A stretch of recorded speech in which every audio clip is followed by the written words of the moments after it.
নতুন রেসিপিতে ঝিঙ্গা আলু তরকারি রান্না করার জন্য নিয়েছি টমেটো কুচি করে, আর আলু কেটে নিয়েছি এভাবে। আর ঝিঙ্গেগুলো দেখো কীভাবে কেটেছি। তোমরাও ঝিঙ্গেগুলো ঠিক এভাবে কাটবে, তাহলে ঝিঙ্গেগুলো ভাজতে সুবিধা হবে। কারণ ঝিঙ্গেগুলো বেশি করে না ভাজলে ঝিঙ্গের একটা গন্ধ আসে। এই গন্ধটা দূর করার জন্য ঝিঙ্গেগুলো বেশি করে ভাজতে হবে। আর এই যে নিয়েছি ভাঙন মাছ, মাছগুলো আমি ভেজে নিব। আমার মাছগুলো এক পাশ হয়ে গেছে, তা আমি উল্টে দিচ্ছি। উল্টানোর পর আমার আরেক পাশও হয়ে গেছে, তাই এখন নামিয়ে নিচ্ছি। নামানোর পর দিয়ে দিব বাকি মাছগুলো আমি এভাবেই ভেজে নিব।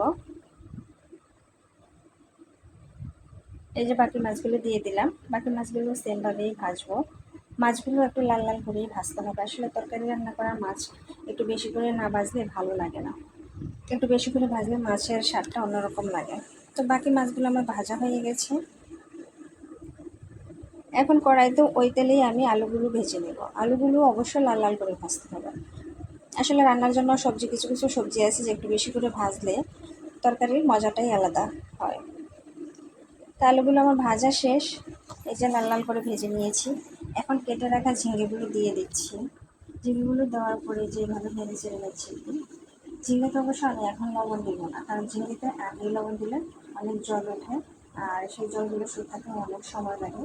ঝিঙ্গাটাও ওরকম ভাজা হয় না, গলে আসে, তার জন্য আমি লবণ দিই। এখন দিয়ে দিয়েছি পরিমাণ মতো হলুদ গুঁড়াগুলো দিয়ে ঝিঙ্গের সাথে ভালো করে মেশানোর জন্য নেড়ে চেড়ে নিয়েছি। দিয়ে দিয়েছি কিছু কাঁচামরিচ, আর দিয়ে দিয়েছি ভেজে রাখা আলুগুলো। এখন সব একসাথে আবার ভালো করে নেড়ে চেড়ে নেব।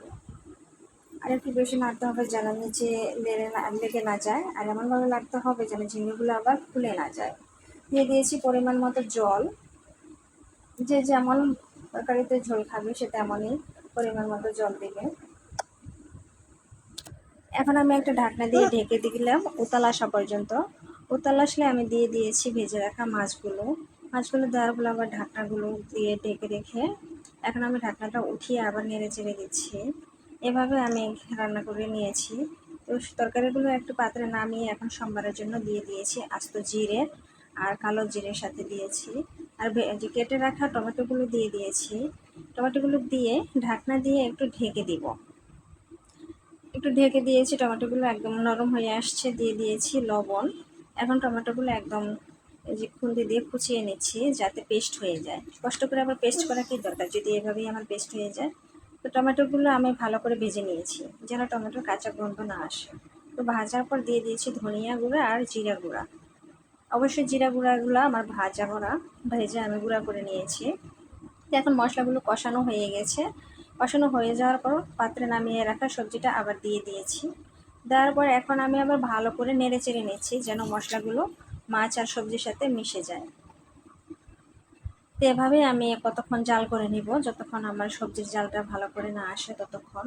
সবজির আসলে ঝোলটা একটু ভালো করে জাল হলে সবজির স্বাদটা আরও বেশি আসে। এই যে আমি এখন একটা পাত্রে সবজিগুলো নামিয়ে নিয়েছি। আমার পুরো তরকারিটাই হয়ে গেছে। কেমন হয়েছে?